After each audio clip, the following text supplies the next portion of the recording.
How's it going, everyone? I am back with another video. This is going to be my week 5 recap video where I go through all the NFL games that took place this past weekend and break down my thoughts, interpretations, takeaways, all that good stuff. So I'll just dive straight in here. So the first game was the Thursday game last week, which was Niners Rams, and a bit of a surprise as to the result of the game with the Niners winning. Everyone, well, I shouldn't say everyone, most people thought the Rams are going to win. Maybe even, fairly comfortably by, multiple scores, not like a 4 score blowout win, but maybe like a 2 or 3 score win. I saw some people predicting, most scores I think were ranging from like 10 to 17.1, I would say. From what I saw, I predicted the Rams to win, but I thought the Niners would get a bit more offense than people were expecting, and that's exactly what happened. They got even more offense than I was expecting. I had the Rams score prediction right. I had them at 23. I think I had the Niners at 17, I want to say. I'm not 100% sure on that, but I think around there, 16 or 17, I think 17. But at least I got the Rams score prediction right. Yeah, my old guy Mac Jones has looked great on the 49ers. They went right down the field in their opening drive and scored, and they were kind of dominating the game for most of it, it felt like. And then they were dominating the game, but the score was kind of right there. And then the Rams got back in it in the let's see, it was 14-0. Then the Rams got a touchdown. So it was 7-14. And the Niners got a field goal. So they were up 17-7 at the half. Second half, the Rams got back into it. It looked like they were kind of going to end up winning the game. Seemed like a tough one for the Niners. At least that's what I thought. But I'm trying to remember exactly what happened here. The So yeah, the 49ers had a goal line sequence. They ended up kicking a field goal after the Rams got a touchdown. So they went up 6. It was 20-14. Yeah, 20-14.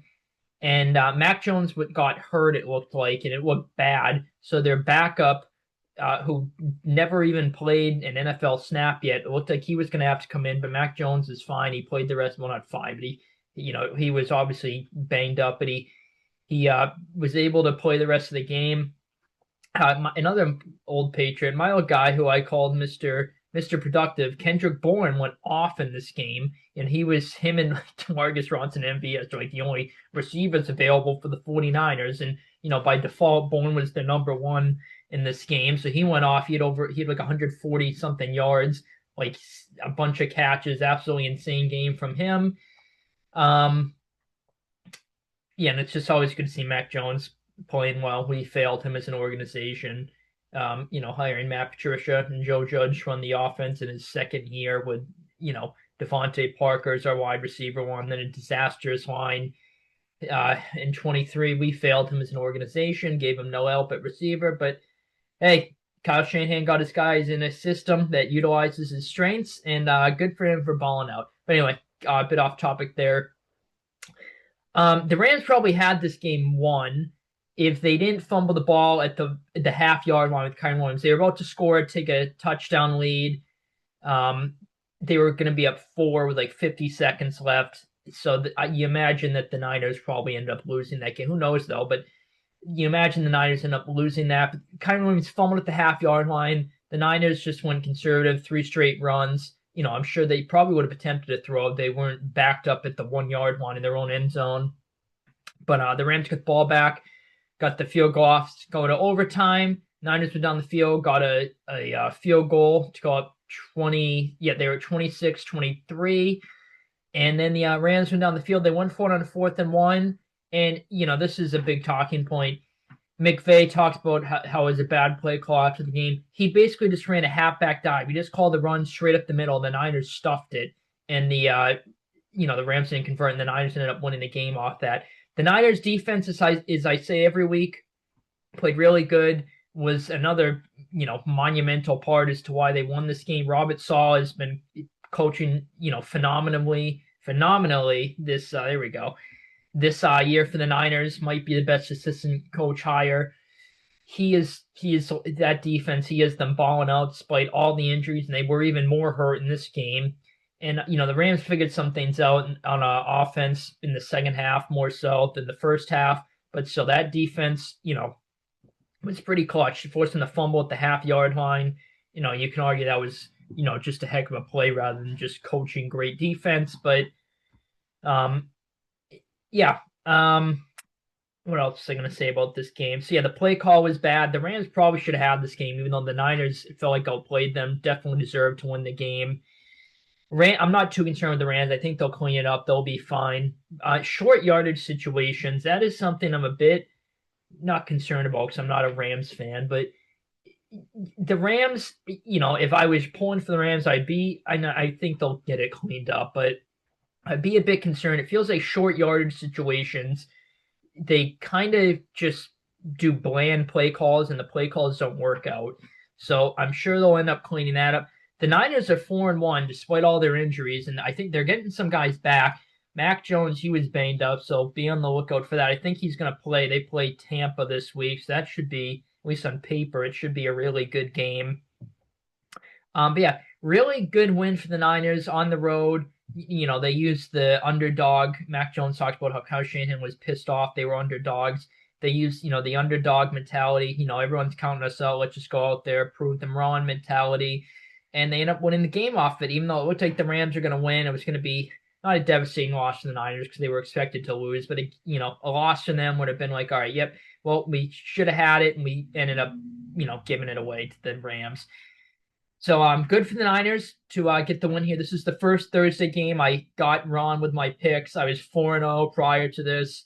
So, damn it, 49ers for that, but that's okay. I, probably wasn't going to get every Thursday game right anyway. But, yeah, good win for the Niners. Rams, not their best game, but still, a winnable game for them. Tough one for the Rams there. The next game was the London game, the Vikings and Browns. This was a weird game. So I originally was leaning Browns and picked the Vikings, and I'm like, all right, this is probably going to bite me. And the Browns outplayed the Vikings. It felt like they should have won this game. They definitely got some things to go their way in this game. And late, the Browns are leading most of this game. And then late in the game, Carson Wentz and company put together a really nice drive, game-winning drive. They ended up winning the game. And even after that, the Browns they were at like the 50, and there was like 8 seconds left, something like that, 7 seconds left, somewhere around there on the clock. It was single digits. And Dillon Gabriel, they ran a play to try to get to like the 30, and it was a completion, but the tackle was made in bounds, and the clock ended up running out. The Vikings won the game. They obviously would have just had to heave it in the end zone, but that would have been interesting there. The Vikings actually picked off the Hail Mary to win the game, but Kevin O'Connell called the timeout, and I'm like, yep, they're going to get the Hail Mary, the Browns, and my pick and parlay is going to be wrong. My parlay ended up hitting. I was a bit nervous because Jordan Mason, I needed him for over 40 rushing yards, and he had 37, and he came out of the game with an injury. And last year, I bet on his over in Seattle on a Thursday night game, and he easily was going to get it. He was like 8 yards short of it at the half. And he ended up playing like one snap in the second half.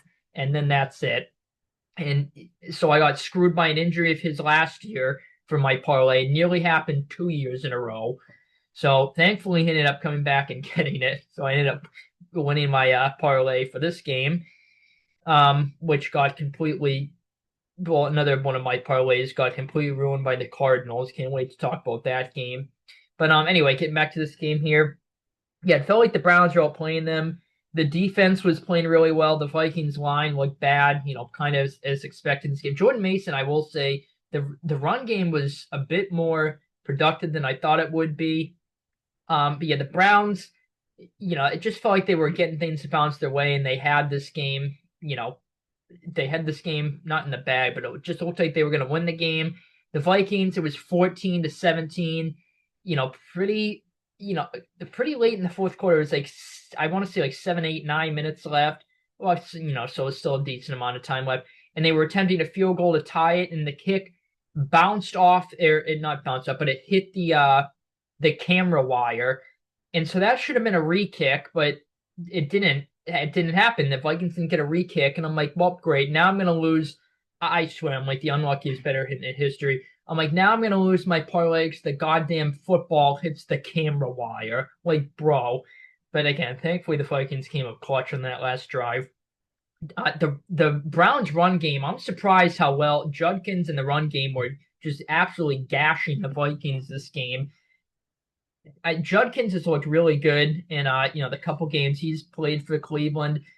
Dillon Gabriel, I thought, played fine. They basically turned him into a game manager, just a lot of short, conservative passing. Um, they could have well, they just traded Flacco to the Bengals. Now they only have two quarterbacks on the active roster. It looks like they might promote another old Patriot, Bailey Zappi, Zappy Fever, to the roster. Maybe even take the QB spot over Shador, which would be absolutely insane. But they're gonna have to let Gabriel just play freely and just kind of let it rip, then just be conservative, I think. First start against this Vikings defense, which has been a bit iffy at times this season. It certainly was in this game, so I understand why they're conservative in this game. But yeah, they're gonna have to let them just play freely, let it rip sometime. Vikings, though, they were clutch late. This was a big win for them. Big difference between 3-2 and 2-3. Who the hell did they actually? No, they're on the bye. That's right. Two international games in a row. That's brutal. At least they're on the bye. That would have been brutal. They had to come right home to the States and play a game there. Or here rather, I should say. Cleveland, tough loss to them, but I think this is probably going to be the case in them in most games this season.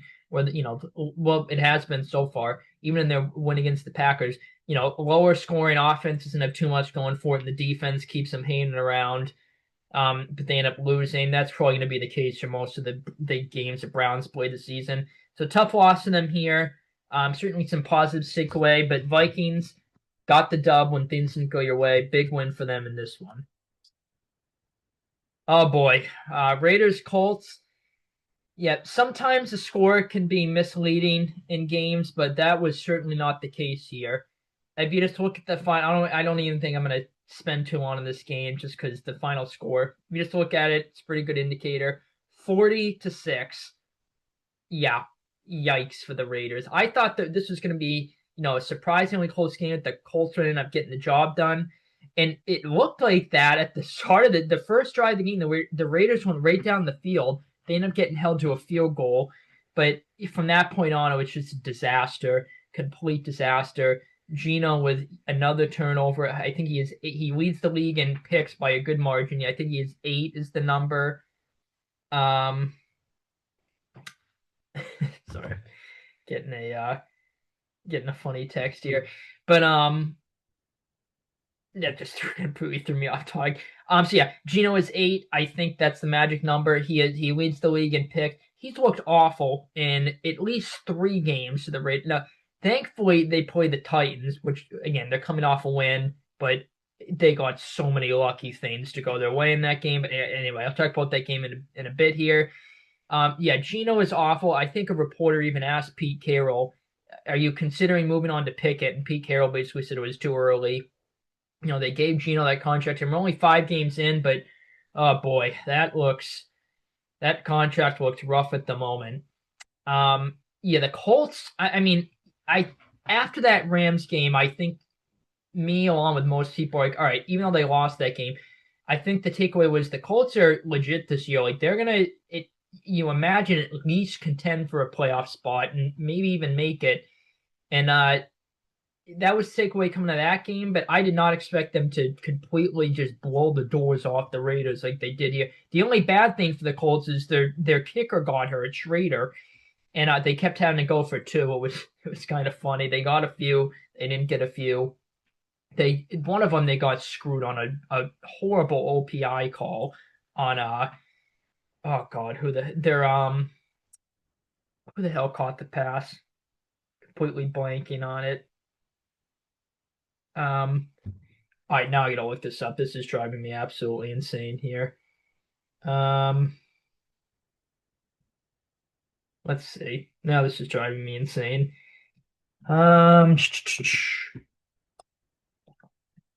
Let's see here. Oh, Tyler Warren, that's right. It was Tyler Warren. They should have had the two there, but got screwed on an OPI call. Obviously, it didn't matter as far as the final result. But yeah, again, don't want to spend too much time in this game. You know, the Colts are just, I am very surprised at how well they're playing. You know, good for Daniel Jones for balling out. Great overall performance by them, taking care of business against a Raiders team that is very much struggling. The Raiders just, what a disaster of a game. I hope they get at least a few wins this season because the one win they have is against my team. That looks worse and worse every week. So hopefully the Raiders can get at least a couple wins on their resume here. But yeah, they just look awful right now. Geno looks terrible. They are struggling right now. They probably should beat the Titans, but who the hell knows how bad they're playing. But yeah, great win for the Colts. They're legit this year. Look out for them. Great win for them. Denver, Philly. This was, you know, I sort of surprising, but not really in a way because, you know, I think most people were picking the Eagles to win the game, but, you know, if someone had told me before the game, and probably most people too, Denver won this game, you know, I'd be like, all right, well, that's, you know, a little surprising, but not too shocked. Uh, yeah, the way it happened is a bit surprising. The Eagles defense was balling out this game. The Broncos offense just looked dead in the water for most of this game. They were down 17-3 for most of the game. But again, kind of like the case I feel like in most games this season, the Broncos were just hanging around. The defense was keeping them in it. And then the offense went off in the fourth quarter. They scored 15 straight. So they were up 18 to 17. Then they got a field goal. And then the Eagles, you know, they get the ball back. They're driving down the field. A couple seconds left. I thought at first it was an egregious no call, that there should have been a DPI on Goddard that would have set the Eagles up at like the 5. And then I'm like, that would have been the most Eagles way to win the game. You know, to get the flag, and then they punch it in and end up winning the game there off and get another ugly win. That would have been an Eagles way to win the game, the way they've been playing this season. But they didn't throw the flag. Now that I saw the replay on it, you know, from a couple different angles, I actually don't think it was an awful call, but I guess I would have been fine. You know, rooting against the Eagles, I probably would have been mad. But I guess I'm not too mad there. But yeah, I'm still not sold. I talk about Hurts sometimes, but I'm still not sold on Jalen Hurts as far as a pure passer. And I was saying this is his worst nightmare. Down 4 with a minute left, no timeouts, and the defense knows you're passing. I said that is like Jalen Hurts is a worst nightmare. This year against a really good Denver defense that really found its ground in the second half of this game. The Eagles' offense is, I don't even know how to describe it at this point. It has spurts this season where it looks great, and then it just does nothing in like really long stretches of the game. And that was the case here. They looked like they were getting moving. And I think A.J. Brown and Devontae Smith's comments about wanting the ball more influenced the game playing because they passed it so much in this game. Saquon had 6 rush attempts in this game, which is a career low. If they had just ran the ball more, they probably would have won this game. So I think, you know, they were trying to pass the ball, maybe make A.J. Brown and Devontae Smith happy or happier. There was a couple deep shots. Hurts missed to A.J. Brown that probably would have won them the game if they ended up connecting. But yeah, the Eagles once they had 17 on the scoreboard, they very much struggled to move the ball most of the game, missed opportunities. It's been the case for most of the season with their offense. As I just mentioned, they look great in spurts and then they do nothing in even longer spurts. And you know, the defense holds on, the special teams exploit, so they keep winning, but it's not sustainable, kind of like we were saying with the Chiefs last year. And in this game, I think they kind of ran out of their 9 lives, at least in this game. It was kind of like that way in 23, but 23, I feel like they were playing better than they are now.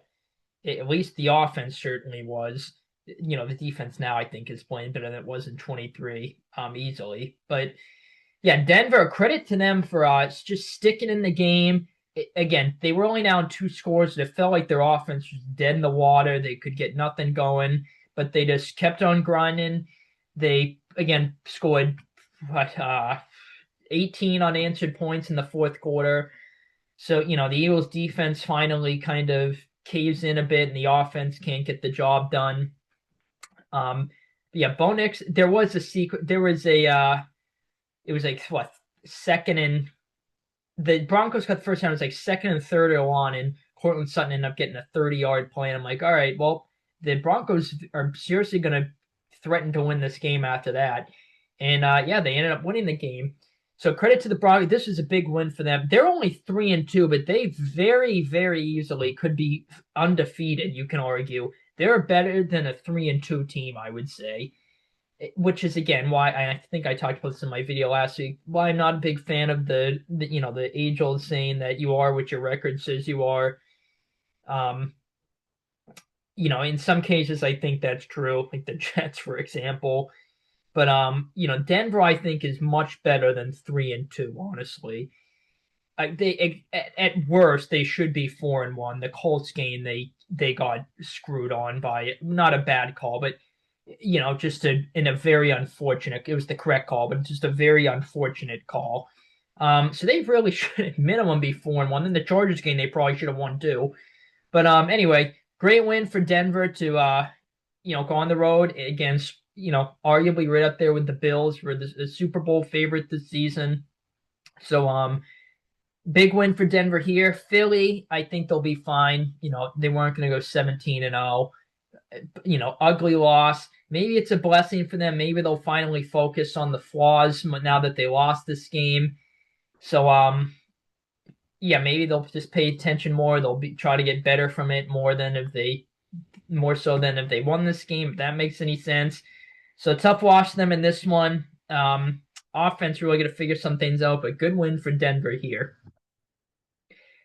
Cowboys, Jets. The final score is a bit misleading in this game because the Jets scored 16 points. Well, 8 of them were in garbage time. Then you can argue that the initial first 8 were, the Cowboys are just kind of playing prevent. They were up 24 in the fourth quarter, and the Jets ended up getting a touchdown and a 2-pointer. Then with I want to say just a few minutes, 3 minutes left, the Jets ended up getting another touchdown and a 2-point conversion. So, you can argue some garbage time scoring, especially the second one. But, it looks more respectful on the scoreboard. The Dallas offense absolutely rolled in this game. I am very surprised at how well Dallas's offense has been this season, especially the past 2 games without Lamb. And especially, last week was against Green Bay, who their defense has looked phenomenal this season. So, very pleasantly surprised. I was not too high in the Schottenheimer hire, but he has proved to me. And again, Dallas is only 2-1, which is such an ugly record with the tie. But still, their offense and overall they've been playing much better than I expected them to. And their defense, I think this is, even though they allowed 22, this was the best game their defense played this season. And obviously it was against the Jets, who are just a mess right now. But still, their defense, I think, is slowly starting to improve. Yeah, Dak looked great in this game. The offense was humming. Dak you can argue, he's the MVP frontrunner this season. The offense looked great. Again, defense played a bit better. The Jets are just a mess right now. Another fumble, more penalties. Now, I know I just said I don't, always agree with the saying, you are what your record says you are. With the Jets, I think I agree with it for the Jets. Week 1 was just maybe a weird week. The offense clicked, and, the Steelers defense played awful that game. They were right there. They lost. It's like, okay, well, maybe the Jets are better than we expected. Since then, they've been an absolute disaster. They just have looked very poorly. The defense has played so bad, which I'm surprised because I liked Steve Wilks when he was ever since he took over for the Panthers in 22 as the interim head coach. I like Steve Wilks, the way he coached the team. I'm surprised the Panthers didn't keep him, honestly.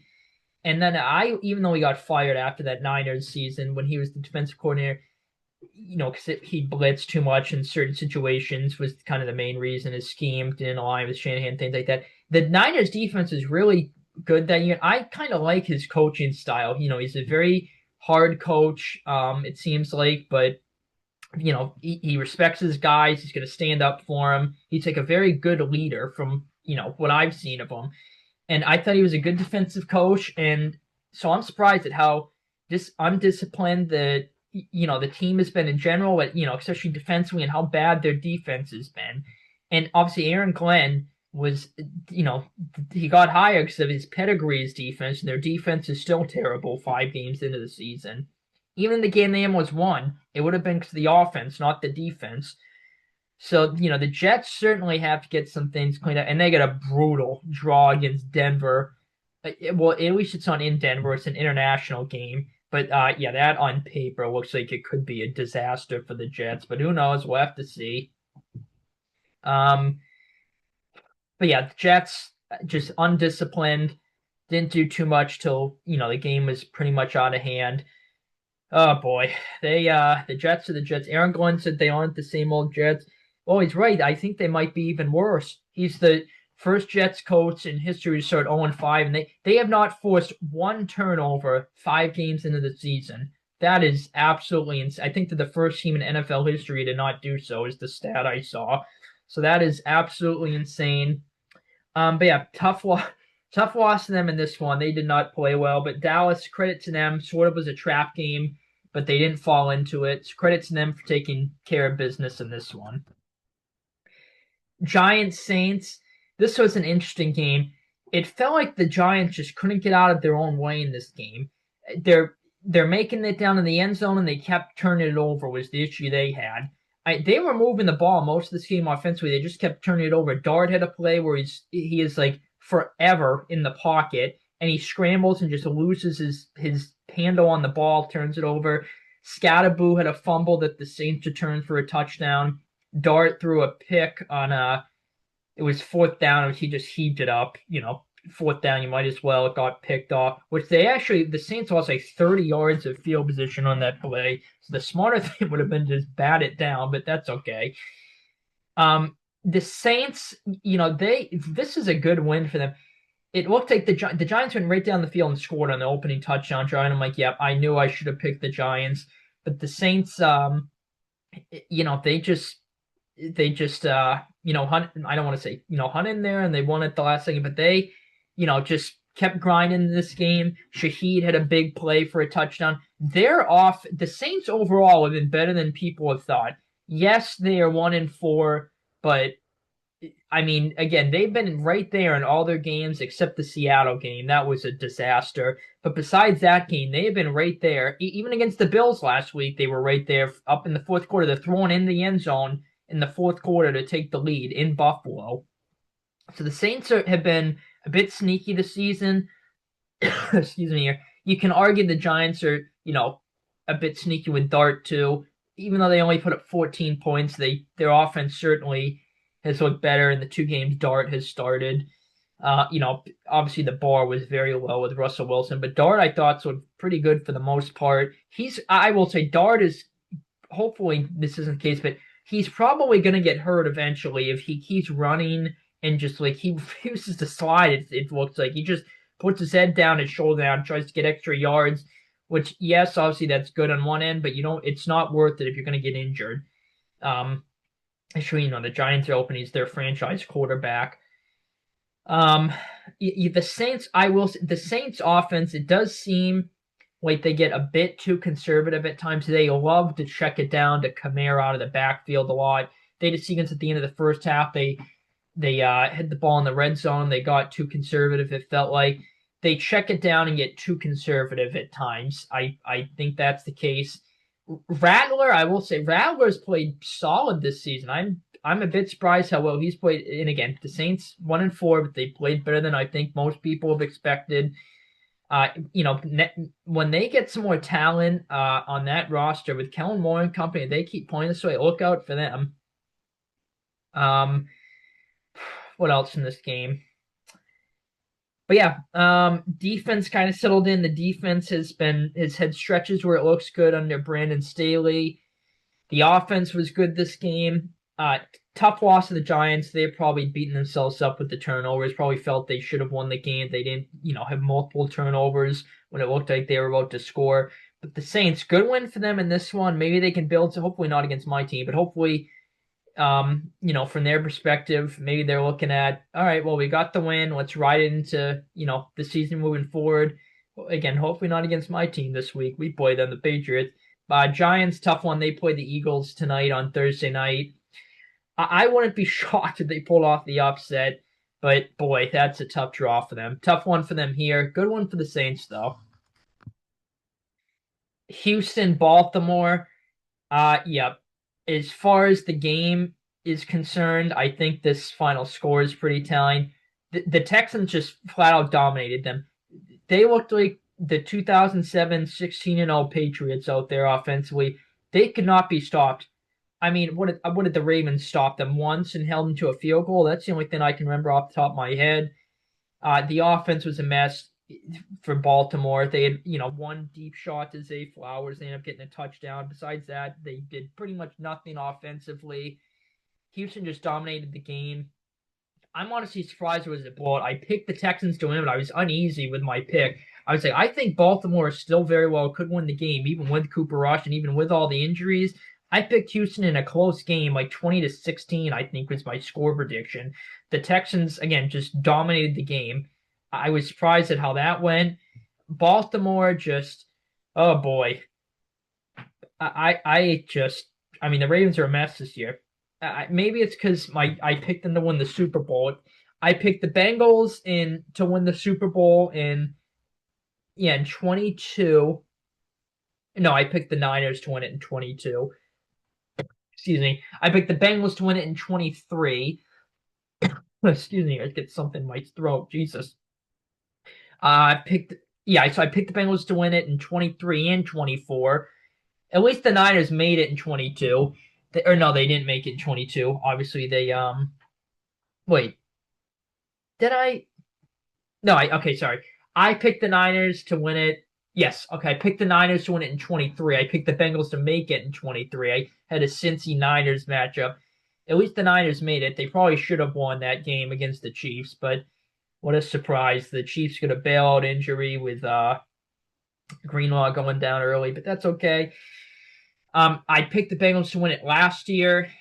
I just didn't anticipate their defense. I thought last year's the year, and I picked Baltimore to win it this year. Yeah, a good amount of people did. I think they were like the betting favorite, something like that. They were at least up there. They are every year, but and again, we're early on. Maybe they can turn things around. But they play the Rams this week. It looks like no Lamar, so you figure they'll be 1-5, assuming they drop that game.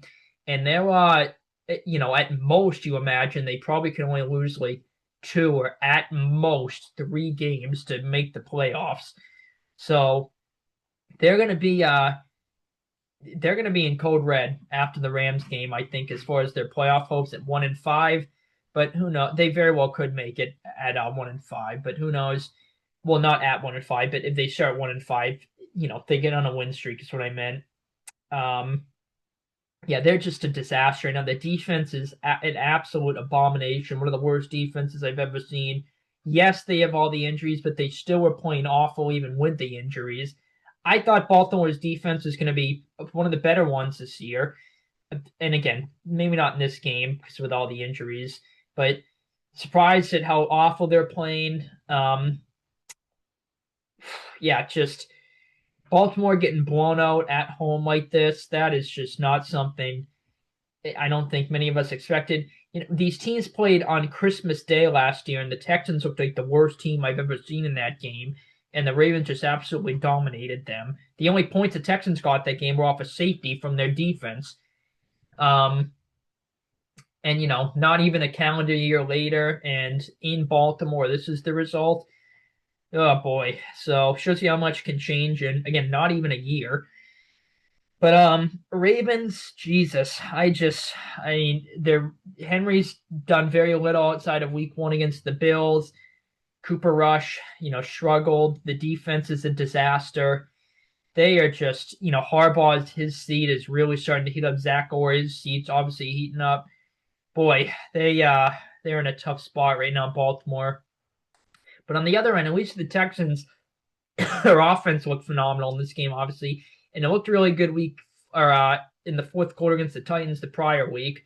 So good for them. Maybe they found something offensively. Great opportunity against a horrible Ravens defense to have a get-right game offensively. That's what they did here. Credit to them for that. Ravens, tough one. Texans, great win here. Miami and Carolina. This was a really weird game. This was an exciting game. So I picked the Panthers, but I was not too confident with my pick. And I'm like, why do I have a feeling like the Dolphins going to win this game and this pick's going to bite me? Well, the Dolphins immediately were up 17-0. And I'm like, yep, I knew I should have picked the Dolphins. I'm an idiot. What am I thinking? And then from that point on, the Panthers just dominated the game. The Dolphins could not get absolutely anything going offensively after their first couple of drives. Darren Waller, another 2 touchdowns for Waller again. And then he, on the offense, did pretty much nothing outside of that 1 touchdown drive after that. Carolina's offense got going. It was 17-13 for forever, it felt like. And then the Panthers put together a touchdown drive. It was 20-17. And then the Dolphins got it. I'm like, all right, Carolina's going to win it. And then the Dolphins got a touchdown. I'm like, all right, and I think Miami's going to hold on here and kind of get an ugly win. And then the Panthers went right down the field and scored. And I'm like, oh, shit. And then the Panthers forced a punt with like a minute left. So it was like 4th and forever. The Dolphins had all 3 of their timeouts. That's an interesting scenario that, obviously it's easy to second guess, but I probably would have punted if I was the head coach too, because if you don't get it, it's 4th and forever. Chances of getting it are low. If you don't get it, the game's pretty much over. You figure, Carolina's going to at least actually, if they get a field goal, you only be down 6, but they're right in the red zone. So that's actually an interesting scenario. I don't mind the call from, I would have been fine if he went for it. I don't think I think either or, that's a tough choice. It's why head coaches are head coaches in the NFL. You got to make tough choices like that. And it looked like Miami was going to get the ball back, but they committed PI. And from there, the Panthers just kneeled it out. So Carolina, great bounce back win for them after my team. Not to brag, the Patriots absolutely annihilated them week 4. So, great bounce back win for the Panthers here. Excuse me, against the Dolphins team that's sort of heating up, you can say. Their defense is playing better. Their offense, even without Hill, kind of got back to, Miami form, even though after the 17-0 lead, outside of that 1 drive, they did nothing the whole game. But, yeah, good win for the Panthers here. Bryson on the offense, and this will leapfrog them into a momentum way. They play Dallas this week, which that'll be a very interesting game. I can see that game going either way. They're at home, so they very well could win the game. Miami, Mike McDaniel's seat starting to heat up. He had a press conference the day after this game, where he was asked a question. He's like, well, the owner, and now people, is this guy losing his mind? Like, I think his kind of goofy, energetic, just fun-loving character is it was fun when they were winning, they were lighting it up. But now that, your team's struggling and the team's looking to their leader, I think that, I don't want to say character, because I think it is who he naturally is, but his character's kind of worn off on them. I think Mike McDaniel's going to get fired, but I think he'll definitely land a job as an offensive coordinator or offensive assistant, some type of offensive role. But I don't think as of yet he's done good with the Dolphins, I think, but I think he is better suited, at least now, as an offensive coach rather than the head coach. But getting ahead of myself here. Just good as far as this game pertains. It was a good comeback win for the Panthers. Dolphins, this was a tough one. One big difference between 2-3 and 1-4. So tough one for them. Carolina, great win for them though. All right, I'm going to take a sip of water before I talk about this game here. Okay. Tennessee and Arizona. I do not. So I'm just going to say, thank God I am not a Cardinals fan. Otherwise, I don't even know what I would have. If my team had lost a game like this, I don't even know what I would have done.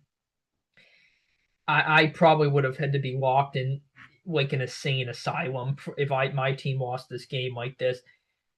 I cannot believe the Cardinals lost this game. This is one of the worst choke jobs I've seen in my entire life. So you're going up against an awful Titans team with Brian Callahan, who I think is one of the worst head coaches in NFL history. I mean, the one the one good thing, from my perspective, is well that bottom assuming they lose to the Raiders, I don't think they'll fire him after this week. We play the Titans in 2 weeks, so we get to play the Titans with Callahan. So that makes me more confident than if they fired Callahan and whoever they hired is an interim. So at least this bought Callahan enough time to play my team is what I'm saying. This win, if they had lost this game, they very well could have fired him. I don't know if it would have happened. I think there was a decent shot of it, but obviously not going to happen that they won the game. The Cardinals, the first drive, Murray just launches a bomb to Harrison in double coverage. He mosses two defenders. I'm like, all right, yep, this is going to be how the game goes. The Cardinals just going to blow the doors off the Titans here. But like the case in most games, sort of like Denver Philly earlier, the Cardinals were up 21-6 for most of the game. The Titans are kind of just hanging around, even though it feels like the Cardinals are dominating. And the offense is stagnant. They don't do anything for most of the game. And Tennessee hangs around. And so the start of the blunders for Arizona, at least the major blunders, obviously the one everyone talking about, DeMarcado breaks like a 70-yard run, and he Deshaun Jackson's it at the 1-yard line. If he scores there, you imagine that the Cardinals up, assuming they make the extra point, with another old Patriot, Chad Ryland, they go up 28-6. You assume they're going to win the game there. What else? Or actually, it might have been 20. The Titans might have had 9 points at that time, but I think it was 21-6. But still, either way, they should have won the game. And then they're up 21-12 with, I think it was 21-12 with like 5 and change left. Cam Ward throws a pick. You assume that's pretty much the nail in the coffin. The Cardinals really and the Titans had all their timeouts at that point. But in the way the game was going, who knows? But you imagine still the Cardinals should win this game. And I forget who picked it off, but he loses control of it. The ball gets swatted around, and the Titans recover it in the end zone for a touchdown. As soon as that happened, I'm like, the Titans are going to win the game. The Cardinals are going to blow it. And then after that, Arizona gets the ball back. And there's a scene that they run it 3 straight times and basically concede, letting their defense decide the game instead of throwing for it to basically edge the game. So they had a situation against the 49ers a couple weeks ago. It was 3rd and 5, I believe. They get a first down, they win the game. They throw for it, pass is incomplete. Niners won the game. So maybe that was in their head. They just decided to go conservative.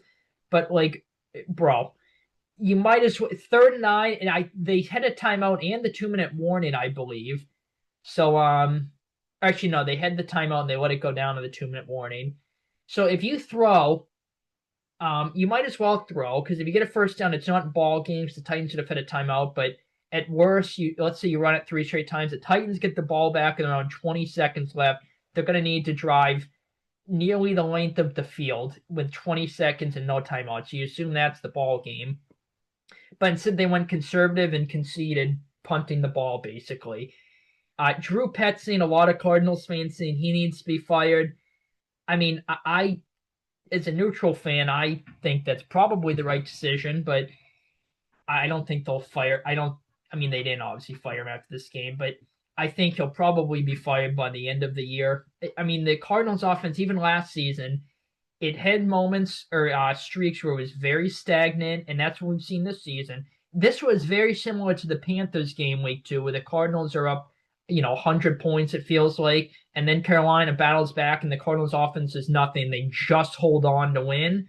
That was pretty much this game, except the difference was they lost, and the Titans won the game. The Titans got the ball back, and actually, I kind of like him. I felt bad for him this season because I think the offensive coaching is absolutely horrific for the Titans. He has no time, Cam Ward. The line's been bad. The receivers dropping passes.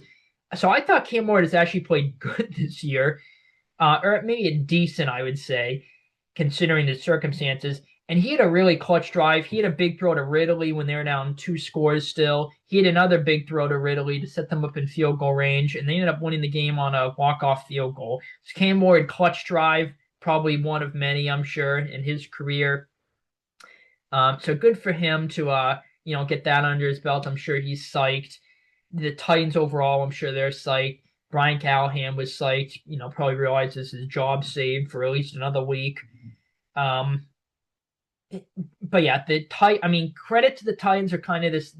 More so their defense just hanging in there, keeping it a 2-score game.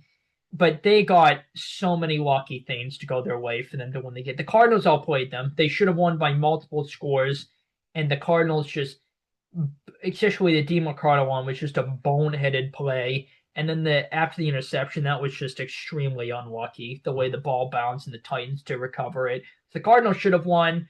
The Titans, pure luck is keeping Callahan employed by them.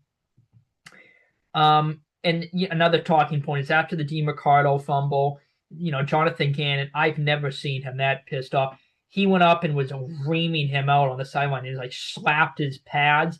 He got fined $100,000 for that. Okay, that is a bit hefty. He apologized in his post game, the day after, said it wasn't him. He was just pissed off. Heat of the moment thing. It's not like he was trying to intentionally hurt his own player. It was his pads. He was probably just telling him what a stupid play. You got to be smarter. Even after that, again, they still should have won the game. But DeMarcado realized he was on my fantasy team. That was so thin that I had to start him this week, and I ended up winning anyway, so it didn't matter. But I had to start. Well, I started Benson, and of course, 2 weeks ago in Seattle Thursday night game, of course, DeMarcado gets a bunch of touches. And then as soon as I start DeMarcado, he gets no touches, and Michael Carter and Bam Knight get all the touches. Bruh. But anyway, yeah, this game pissed me off so much because I would have won my parlay here. It was only for $70, but still, this game pissed me off so much. Anyway, this is absolutely brutal for the Cardinals. I don't think this is going to end their season or anything, but oh boy, big difference between 2-3 and 3-2. They absolutely should be 3-2, and they played the Colts this week, so they could win that game. But the way Indy's playing, you're gonna have to imagine the Colts win. Who knows though? But brutal loss to the Cardinals. Their defense has played really well this season, but oh boy, brutal one for them here. Titans, even though they got lucky, good win for them here. Good for Cam Ward at least. This is. Hang on. This is an error on my part. Okay, what was the real final score in this game? What was it? 31. Oh, that's why. I see why. Oh. Now I just stopped screen sharing. Oopsies. Okay, there we go. Let me edit this. Okay, there we go. Okay, yep, there we go. Sorry about that. I thought I edited all the scores. I must have typed 2 instead of 3 when I was editing the Seahawks score here. Sorry about that. But anyway, this was obviously an absolute shootout.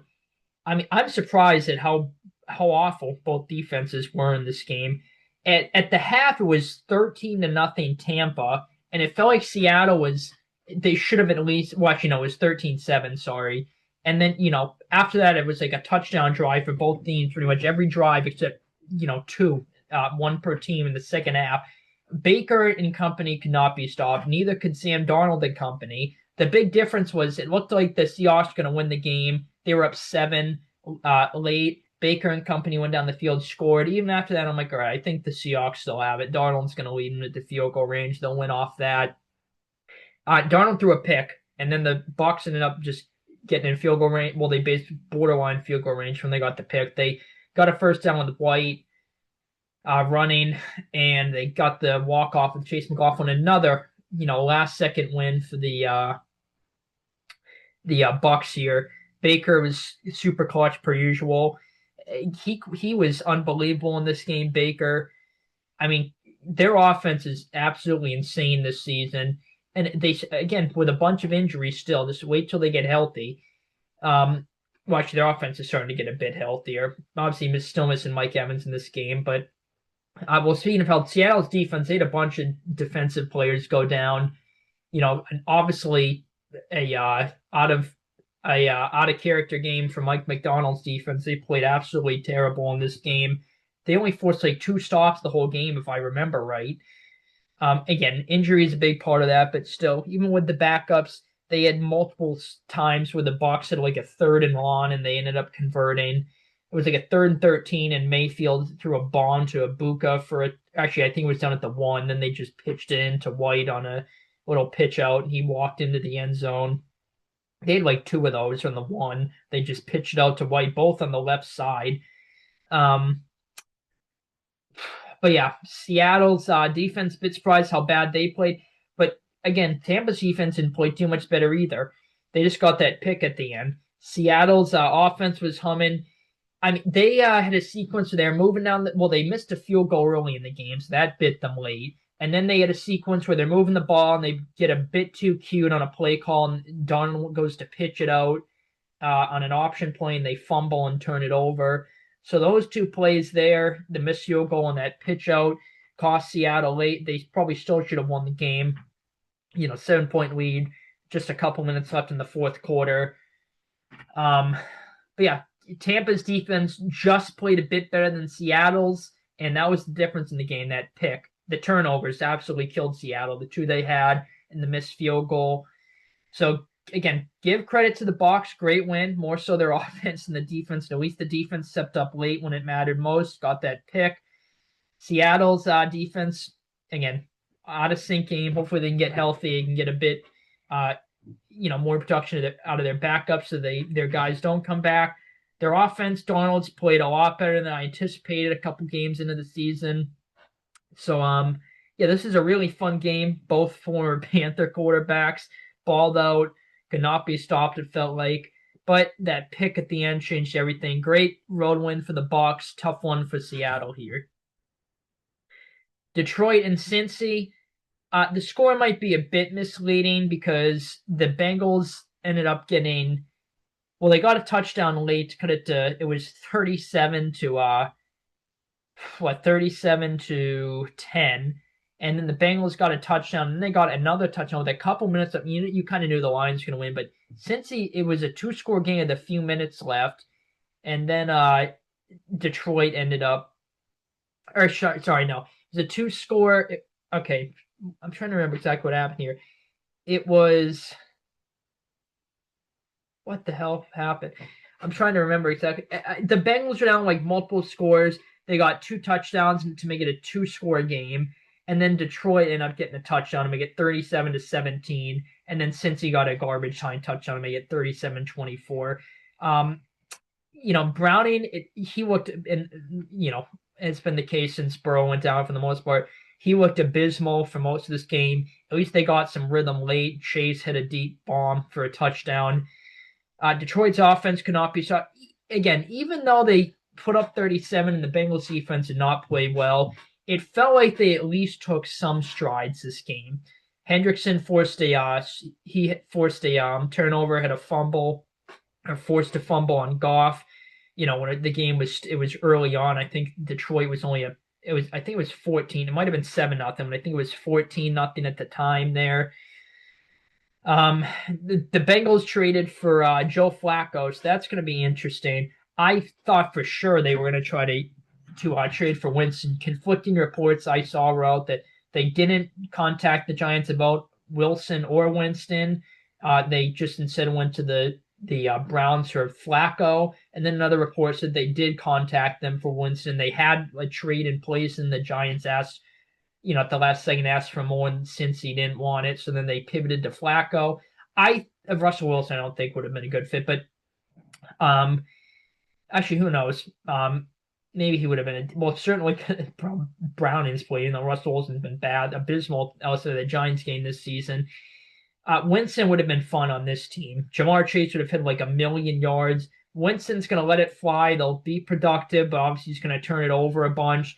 So maybe that's why they stayed away from Winston. Cause, they realize their defense isn't in a spot to win games, with how many times Winston's going to turn over. They don't trust their defense to step up that much. Flacco's not going to turn it over as much, but he isn't going to probably be as productive as Winston. But I certainly think will be better than Browning. He's starting against the Packers this week for them, so that's going to be the second time in 3 weeks that Flacco is playing the Packers. So that should be interesting there. But yeah, Cincy, tough one for them here. At least they found some rhythm late. Last ditch effort to try to trade for Flacco, I guess. Hopefully float around 500 till Burrow comes back, I guess is their hope, probably. Detroit is humming. They look like the best team in the league, in my opinion. I mean, again, missing both coordinators, I thought would really cause some issues for them, especially early on. And it looked like that was the case week 1, but since then, they have not looked back at all, and they have just been unstoppable on offense, and their defense is playing great. Yeah, Lions, really hard to critique too much in this game, honestly. Yeah, they're just humming. They played the Chiefs this week. That should be a really good Sunday night game. But Bengals, tough one here. Great win for the Lions in this one. Washington and the Chargers. Oh boy, Chargers are struggling right now.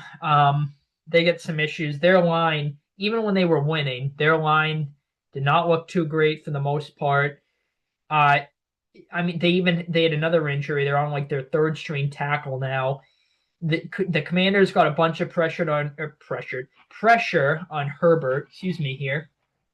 That was a big difference in this game. On the Chargers, it felt like they were going to blow the Commanders out. They were up 10-0. They were about to go up at least 13-0. It felt like. Then Johnson had a fumble, and from that point on, it was just a disaster for the Chargers, pretty much. The Washington went right down the field and scored. It was 10-7, and then the Chargers had to punt after that. But they had the Commanders backed up at like their own goal line. It was 3rd and 15. Washington punted, and McConkey gets a punt return for a touchdown. So the Chargers are going to be up 17-7, assuming they make the extra point. But nope, it was roughing the punter, and the Commanders got a field goal out of it, tied at 10 at half. And I had Chargers plus 4.5 in like, I didn't say 9 leg. And it came out of the last 3 legs. It looked like it was going to hit. And as soon as that happened, I'm like, I do not feel too good. But I'm not going to cash out. I'm going to let it ride. Washington went right down the field, scored a touchdown. They ended up getting a field goal after that. It was 20-10, and I'm like, oh my God. I'm like, the fucking Chargers are going to blow my parlay. Because I had the Cardinals in it too, so even if the Chargers covered, it wouldn't have mattered. But I didn't even think Arizona was going to lose the games. They were dominating by so much, so I didn't really sweat that one out too much. But then the Chargers got a bit of a break. Bill, as they call him, fumbled at the start of the fourth quarter, literally the first play of the fourth quarter, I think. And the Chargers went down the field, and then they had a pass tipped on 3rd and goal. They got picked, and I'm like, I fucking hate betting. And the Commanders had a ridiculously long drive, and they scored a touchdown to me at 27-10, and that was the ball game from there. So Chargers, they're 3-0. Everyone's talking about they're going to win the division. And the Chiefs ended up losing, but if the Chiefs had won that game against the Jaguars Monday night, they would have been right there. Well, I mean, technically the Chargers would have been the tiebreaker, so the head-to-head matchup, but they would have been, I guess, technically tied, at least win-loss wise for the division. So thankfully for the Chargers, the Jags lost. Chargers, I guess a good optimistic view is even, they've been struggling the past 2 weeks. They're still leading the division because they beat Denver and Kansas City. And actually, all 3 of their wins are against division opponents. So that's impressive for them. That'll help them. Yeah, Chargers, I mean, now Hampton's injured. They obviously lost Harris to an Achilles injury. So they obviously running back is extremely thin right now. They just signed someone. Who the hell was it? Okay, yep, now I gotta look this up. This is gonna drive me insane. Let's see.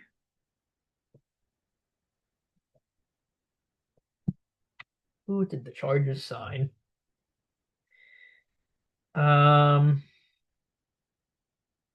They just signed someone. Who the hell did they sign? Did they not sign someone? I swear to God, they signed someone yesterday. Let's see. Hang on.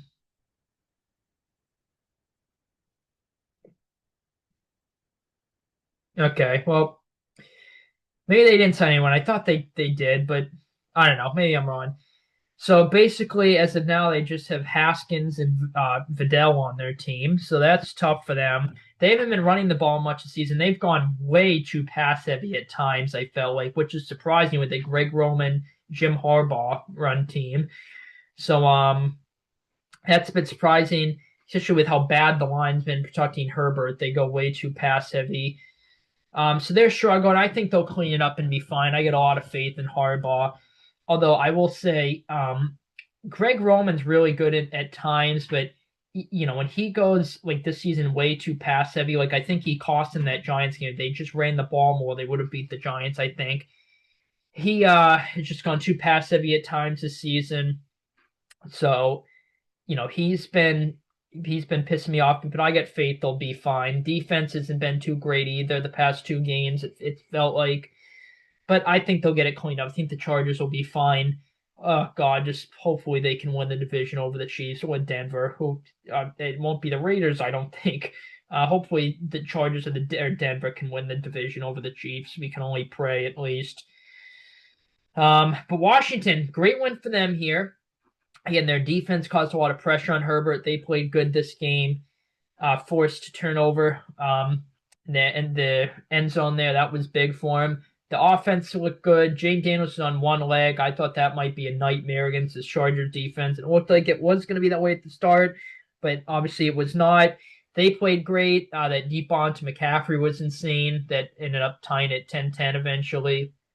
So great win for the Commanders on the road here against a good Chargers team. Chargers struggling, but I get faith they'll be fine. Oh boy. So I just made a video entirely on this game. By the time this gets uploaded, that should be uploaded. So look out for that if you're interested. So I won't talk too much about this game, but very pleased at how this game went as a Patriots fan, obviously. Yeah, my score prediction was 27-23 Bills, so I was sort of close. I figured the takeaway from this game would be, all right, well, the Bills won, but the Patriots are legit, would kind of be the main takeaway coming out of this game. And, well, it was even better. Now the talk is the Patriots, are a legit threat this season. I don't think we'll win the Super Bowl, but a legit threat to, make the playoffs this season.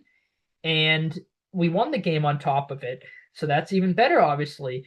The Bills, this was not their best game. You can kind of say the same for us. I think the Bills played, a lesser game of themselves than we did, if that makes any sense. That fumble, they had 3 turnovers. We won the turnover battle 3-1, so that was probably the deciding factor as to how we won this game, especially because one of the turnovers led to, well, actually 2 of them led to points, but one of them was right there by the red zone, so we got a field goal out of that by default from field positioning, basically. And then the other one, the pick by Marcus Jones, that was a big deciding factor too. It would take the Bills going to score a touchdown, regain the lead, but we ended up getting it, had a nice drive, had a touchdown after that. I thought we were going to lose the game when it was 20-10. We got a touchdown, then we went 3 and out and had to punt it back. Thanks for Darian Well for yet another penalty. It was a walking penalty last year. A false start on the sneak for May there. I thought the Bills were going to go down and score and take the lead. We were going to lose in a heartbreaker. But defense held up. Gonzo had an insane swat down. Bills tied it. May and company got down the field. Clutch drive from May. And got the field goal from Borregales, who's been great after the first 2 weeks. Really, after he's missed the second extra point against the Dolphins, he's been great this season. Hasn't missed a kick since then. At least that I can think of that I'm remembering. I don't think he's missed a kick since then. The May had the insane play. Well, it looked like he was going to get sacked and be a drive ender, and he ended up getting a pass off to Diggs, who went off in this game. Stephon Diggs revenge game. He looked, locked in this game. He went off here. Run defense has been great this season. It looks like the defense is starting to look more like it would. I thought it would going into the season. One of the better units. compared to the first 2 weeks, it was not too great. What else in this game? The Bills, it felt like they just kind of played like their C game. So, fortunate for us that we were able to win this game. And again, we didn't play our A+ game by any means, but I feel like, we probably played like a B type of game, you can say. Like B- B type of game. The Bills played like a C game. Allen was fine this game. That pick was obviously a game changer, as I mentioned. I thought, not his best game, but I don't think he was bad by any means. Extending the play killed us a couple of times. But yeah, very pleasantly pleased with this game. The one concern I have is I don't think it will happen, but big Sunday night game in Buffalo, biggest game in years for us, at least it felt like that. And we win the game. Hopefully we just don't be like, all right, well, now we play the shitty Saints who are only 1-4. And again, I don't think the Saints are shitty, but hopefully the teams are like, all right, we'll play the Saints who are only 1-4, just beat the Bills Sunday night in Buffalo. We should be able to win this game. Just kind of go into it lax and laid back. Hopefully that's not the case. I don't think it will be with Vrabel coaching, and Diggs talked about that in an interview we had in the media yesterday. So I don't think that will be the case, but who knows? But yeah, great win for us here. I was so pleased with this game. Excuse me, as I'm losing my voice here. I was screaming at my TV. I'm surprised I didn't lose my voice during this game. My heart rate was off the charts to the Borealis kick was more than my workout earlier in the morning. Higher, I mean. Yeah, great win for us here. Very pleasantly surprised we won. Thought we'd lose in a close one. Very happy we won the game. This is their biggest game and our biggest win. I honestly want to say since we beat them in 21 in the wind game when we were the 1 seed. Good times. We were the 1 seed after that. And we were the 1 seed going into that game. But at least if I remember right, that 21 season was so fun. But anyway, I have very optimistic hopes. I predicted 11-6 in a playoff slot for us this year. I'm sticking with it. It looks better after this game. Great win for us here. Bills will be fine. Just going to clean some things up. Penalties killed them here. Turnovers killed them. Great win for us here. Hopefully we can ride the momentum wave forward. Great win. Tough one for the Bills here. Go Pats. Yes. So the Patriots won on Sunday night, and then the Chiefs lost on Monday night. So what a 2-day combination. And the Eagles lost, and the Ravens lost. So a great day to be a Patriots fan. Great NFL weekend for the Patriots. Oh, boy. This was an exciting game. So the Chiefs were up 14-0. And I'm like, all right, yep, that is probably it. It doesn't feel like the Jags are, it just feels like things aren't going their way. They're just, kind of out of sync this game. The Chiefs offense looked unstoppable. It was 7-0. The Jags took there a good drive. Then Lawrence, 4th and goal, he sucked the ball out and it got batted out. I'm like, yeah, of course the Chiefs are going to be getting the ball there. Just such a Chiefs type player. It looks like it's going to be tied, and they get a kind of you can argue boneheaded play by Lawrence, try to stick the ball like that recklessly. Even though they were right there, still you can say that's way too reckless to do that. So of course the Chiefs are going to benefit from that, which I guess they made the play, but still.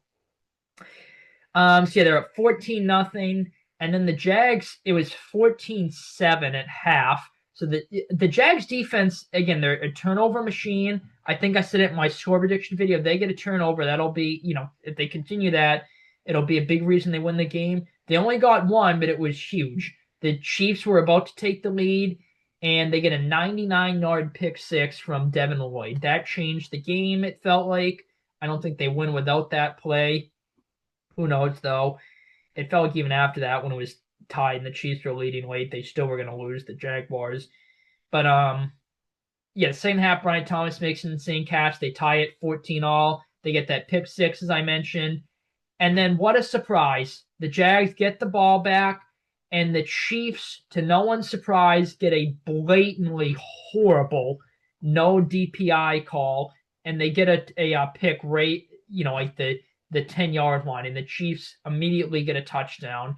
So that pissed me off so much. It's just so sickening how the Chiefs just, it feels like they might lose, and then the refs just give them a blatant bad call in their favor, and they score, and they're right back in it, and it feels like they're going to win from that. It's just sickening as a Chiefs hater. But then to the Jags, I thought the Chiefs were going to win after that, even though it was tied. The Jags ended up getting a field goal after that. And then the Chiefs ended up going down, usual methodical dink and dunk Mahomes drive, check down Merchant Mahomes down the field, and they get a touchdown to go 28-24. And I'm like, all right, well, hopefully the Jags can win it, but I don't think they're going to. That Brian Thomas catch on 3rd and 7, I thought that pass was going to be picked, but it wasn't. Great catch by Thomas. And then the DPI on the Chiefs there, they picked it off. The Chiefs picked it off. I'm like, all right, yeah, I'm just waiting for the refs to pick the flag up, saying no DPI, Chiefs win. That would have been a classic Chiefs win. The refs picking up a flag that would have gone against them. But it's 1st and goal, and I'm like, oh my God, the Jaguars might do it.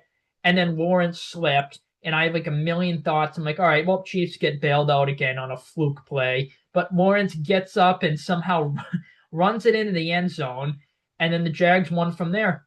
So the Jags, they are a surprise this season. I don't think anyone had them at 4-1. And, even if they people had the Jags win this game, once they were down 14-0 and the Chiefs took a 28-24 lead, you probably thought, all right, well, they're probably not going to win the game. But they ended up doing it.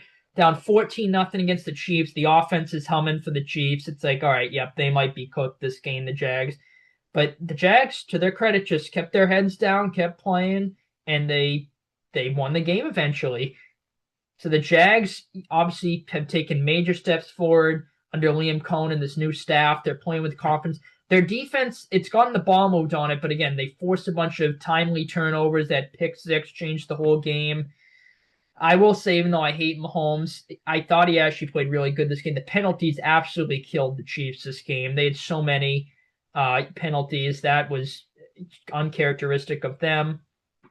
It feels like this year they're getting penalized more than normal, which is absolutely insane to see, since the refs handed them half of their wins last year from crucial calls.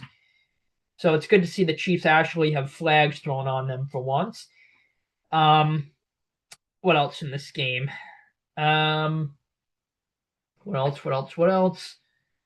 There's something else about this game I was going to say. I'm blanking. But yeah, I'm just very impressed with the Jaguars. Again, 14-0. They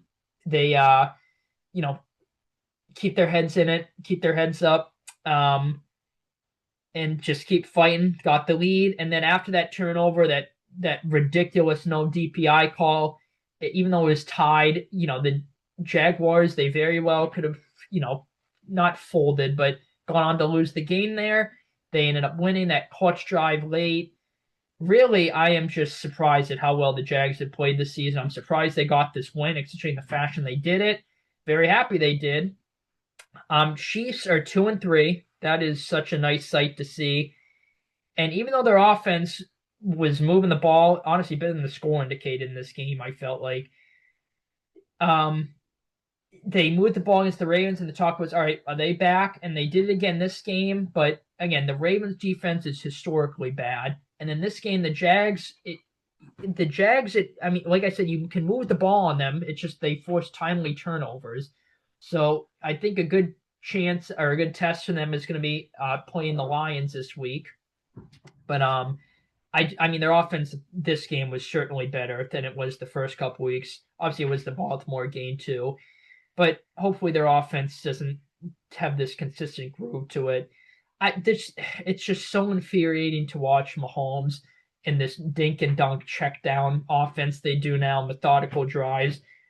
I would just love to see a team get up immediately, let's say 21-0 on the Chiefs, so they can't just dink and dunk and take 10+ play drives the entire game. That would be so satisfying to watch. But they can do that offensively because their defense always keeps it close, usually leading. The Chiefs' defense has been bad this season outside of 2 games. It looked phenomenal at the start of this game. They're at 14-0, and then they have a play where 3 defenders should have picked the pass off, and they didn't. So maybe the Jags caught a bit of a break there, but it also probably should have been caught in the first place anyway.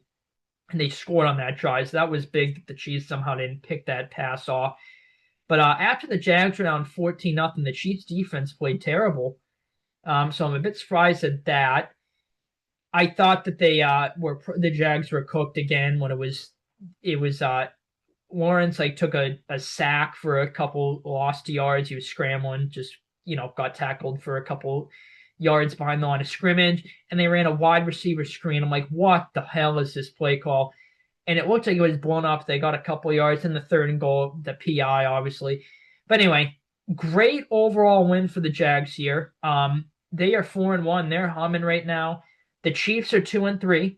They play the Lions on Sunday night, so that will be magnificent if Detroit can go into Kansas City and get a win there.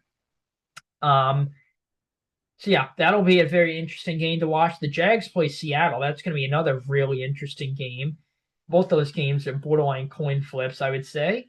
But yeah, tough one for the Chiefs here. Pleasant loss for them, in my opinion. As a Chiefs hater. Great win for the Jags. They're a fun team this year. Okay. So yeah, I went through all the games here. Yep, just double checking. Okay, so yeah, I'll wrap up my video here. It was a pretty entertaining week 5. Around this point, I feel like it's usually when teams upsets start to happen at less of a rate. They're less frequent. Teams start to find their footing. The teams that have been a bit of a surprise this season, they kind of, like a bad team playing good, for example, maybe this around here is when they start to play like the team we expected them to. The good teams struggle, and maybe they start to get it in gear. I feel like just, once we get past the first couple weeks, it's kind of when, expectations of teams going into the season or start to when they unfold. But yeah, this is an entertaining week. Good mix of games here. Looks like we got some good games coming up for week 6. I can't believe it's already going to be week 6 tonight. Actually, it's a Thursday night game. So I'm going to upload my Eagles-Giants score prediction video right after this. So be on the lookout for that if you're interested. As I always say, hopefully you did good with your picks, parlays, fantasy, all that good stuff. But yeah, I will end the video here. Hopefully you guys enjoyed. Thank you for tuning in, and take it easy, guys.